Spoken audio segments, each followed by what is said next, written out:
अस्सलाम वालेकुम दोस्तों, कैसे हैं आप। मैं उम्मीद करता हूं कि आप बिल्कुल ठीक होंगे। आज मैं एक डिजाइनिंग की तकनीक के बारे में बात करने जा रहा हूं, जिस तकनीक का नाम है फुलकारी। इससे पहले भी हम एक वीविंग की तकनीक यानी वीविंग के अंदर डिजाइन बनाने की तकनीक के बारे में बात की थी हमने, जिसका नाम इकत है। उसके बारे में मैं पीछे एक वीडियो मैंने बनाई थी, उसका लिंक मैं इस वीडियो के नीचे लगा दूंगा। अगर आप लोगों ने अगर आप वो देखना चाहें तो वो देख सकते हैं। तो क्योंकि हम डिजाइनिंग से मुंसलिक हैं तो हमें इनकी तकनीक्स के बारे में, इनकी बेसिक्स के बारे में थोड़ा बहुत इल्म होना लाजमी चाहिए। तो आज ये हमारी दूसरी तकनीक के बारे में बात हो रही है। तो इससे पहले मेरी आपसे गुजारिश है कि अगर आपने मेरे चैनल को सब्सक्राइब नहीं किया हुआ तो मेरे चैनल को सब्सक्राइब कर लें और साथ में लगे बेल बटन पर लाजमी क्लिक कर लें ताकि मेरी आने वाली नेक्स्ट वीडियो का नोटिफिकेशन आपको मिल सके। फुलकारी के बारे में मैं आपको बताता जाऊं, ये खास कर पंजाब की एक कढ़ाई की तकनीक है। और अगर इसके लफ्ज़ के बारे में बात करें तो ये लफ्ज़ फूल और कारी यानी फूलों के साथ कारीगरी, फूल कारीगरी से ये निकाला गया फुलकारी लफ्ज़ है।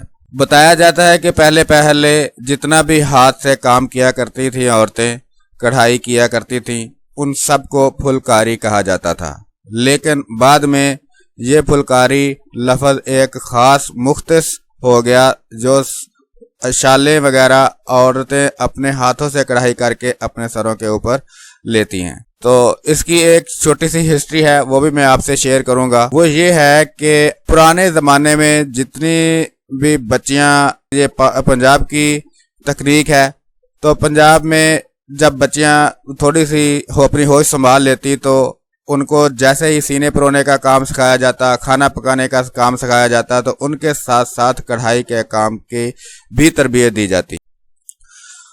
और जब कढ़ाई का काम सीख जाती तो उस वक़्त सीखने के बाद वो एक अपनी शाल को स्टार्ट कर लेती, एक शाल की कढ़ाई करना शुरू कर देती। और वो शाल के ऊपर इतना टाइम लगता, आप हिसाब लगा लें कि वो औरत जो बची थी, वो बच्ची उस शाल को मुकम्मल करती वो जब मुकम्मल कर लेती तो उसके वालिदैन समझते हैं कि ये बच्ची अब हमारी जवान हो गई है। और वही फुलकारी उसके जहेज के अंदर या जब वो शादी होती तो वो फुलकारी अपने साथ लेकर के भी जाती। तो उनके ऊपर फुलकारी के जो वो डिज़ाइन बनाती, तो उस वक़्त कुछ औरतें मतलब छोटी छोटी फुलकारियाँ भी बनाती, रुमाल, चादरें वगैरह, छोटी तरह की चीज़ें, यानी पूरे बड़ी चादरें नहीं, छोटी चादरें, रुमाल वगैरह। तो उनके ऊपर मुख्तलिफ तरह के जानवर या मुख्तलिफ तरह के रंग बिरंगे धागों से फल वगैरह बनाए होते, या हिरन वगैरह बनाते।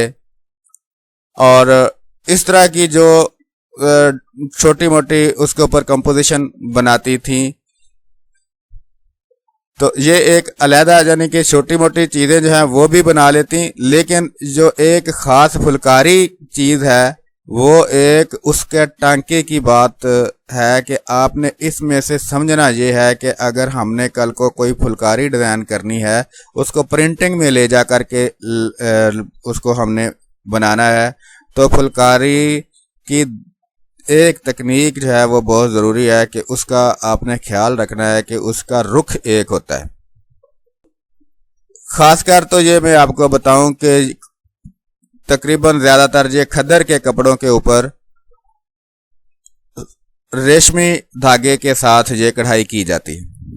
और इसको आप ये समझिए कि ज्योमेट्रिकल तरीके से इसके मोटिफ डिज़ाइन होते और उनका रुख, उसकी कढ़ाई का रुख जो है वो बाकायदा एक तरफ रखा जाता। तो जहाँ पर एक और मैं बात आपको बताता चलूँ कि फुलकारी जो चादर बनाई जाती वो मसलन उसको कोई सेल नहीं करता था, वो अपने ख़ानदान में ही वो घरों में लोग रखते थे, उसको कभी उन्होंने फ़रोख्त के लिए पेश नहीं किया था। یہ ایک حقیقی لوک فن تھا سمجھ لیں۔ آج کل تو یہ تقریباً میرے خیال سے پھلکاریاں بنانے والے لوگ ہی بہت کم ہیں، بنتی ہیں لیکن بہت کم ایریاز میں یہ پھلکاری جو ہے وہ بنائی جاتی ہے، اور آج کل کچھ جگہ پر جو ہے یہ سیل بھی کی جاتی ہیں۔ اکثر میں نے نمائش وغیرہ کوئی لگتی ہے تو وہاں پر میں نے یہ دیکھی تھی، تو اس کا مطلب ہے کہ وہاں پر جو ہے سیل کی جا رہی تھی اور میں نے باقاعدہ اس کو دیکھا تھا، تو اس کا مطلب ہے کہ لوگ اب اس کو تھوڑا جو ہے وہ کمرشلائز بھی کرنے کی کوشش کریں، لیکن بہت ہی نہ ہونے کے برابر یہ چیز ہے۔ تو اس کے کچھ علاقے میں آپ کو بتاتا چلوں، جو میں ویکیپیڈیا پر پڑھ رہا تھا، تو اس میں ہزارہ، پشاور، سیالکوٹ، جہلم، راولپنڈی، ملتان، امرتسر، جلندر، امبالہ، لدھیانہ، نبھا، جند، فرید کوٹ، کپورتھلا اور چکوال خطہ پنجاب، یہ والے علاقے جو ہیں وہ وہاں پر پھلکاری بنائی جاتی۔ اس کے استعمال کے بارے میں تھوڑی سی بات کر لیں کہ اس کا استعمال جو ہے وہ کہاں کہاں پر کیا جاتا ہے، کیونکہ اس کے استعمال کرنے کے خاص مواقع ہیں۔ ان کا استعمال شادی بیاہ اور دیگر خوشی کے موقع پر کیا جاتا، جب شگنوں کا موقع ہوتا پھلکاریاں استعمال کی جاتی۔ یہ پھلکاریاں نانیوں، دادیوں اور آگے نسل در نسل منتقل ہوتی رہتی، یعنی کہ نانی کے پھلکاری والدہ کے پاس، اس کی بیٹی کے پاس چلے گی، اور اس کی پھر جو والدہ بنی ان کی پھلکاری اس کی بیٹی کے پاس چلے گی، تو اس طرح سے یہ منتقل ہوتی رہتی تھی۔ شادی کے رسم و رواجوں میں جیسے چوڑا چڑھانے کے وقت رانی اپنی نواسی کو پہناتی، اور اس کے بارے میں پنجاب میں کافی لوک گیت بھی لوگ لکھتے، اور بلکہ آپ اگر گوگل میں جا کر کے پھلکاری سانگ سرچ کریں گے تو آپ کو پھلکاری سانگ بھی ملیں گے۔ تو میں ویکیپیڈیا پر بھی ایک لوک گیت جو ہے وہ میں پڑھ رہا تھا، تو انہوں نے لکھا ہوا تھا وہاں پر پھلکاری کے بارے میں۔ یوں آپ پھلکاری کا اندازہ لگا سکتے ہیں کہ یہ اپنے دور میں کتنی مشہور ہوگی کہ لوک گیتوں میں بھی اس کو شامل کیا گیا ہے، اس کے اوپر یعنی لوک گیت بنائے گئے۔ پھلکاری سے پنجابی خواتین اتنی جڑی ہوئی تھی کہ اس دور کے لوک گیتوں میں اس کا ذکر بھی ملتا ہے۔ پھلکاری میری ریشمی رنگ ڈکائے ٹھیک، چھیتی درشن دیو نی میں رستے رہی اڈیک، ویر میرے نے کرتی بھیجی، بابو نے پھلکاری نی جگ جگ جیے پابو، لگے ویر تو پیاری، مینوں تا کہندا کڈن نہیں جاندی، کتن نہیں جاندی، میں کڈ لئی پھلکاری، وے جد میں اتے لئی تے ہنگر کیوں ماری۔ تو اس کے علاوہ آپ گوگل پر بھی اگر پھلکاری سانگ کے نام سے بھی سرچ کریں گے تو آپ کو پھلکاری سانگ بھی ملیں گے۔ تو یہ تو تھی آج اس کی ہسٹری۔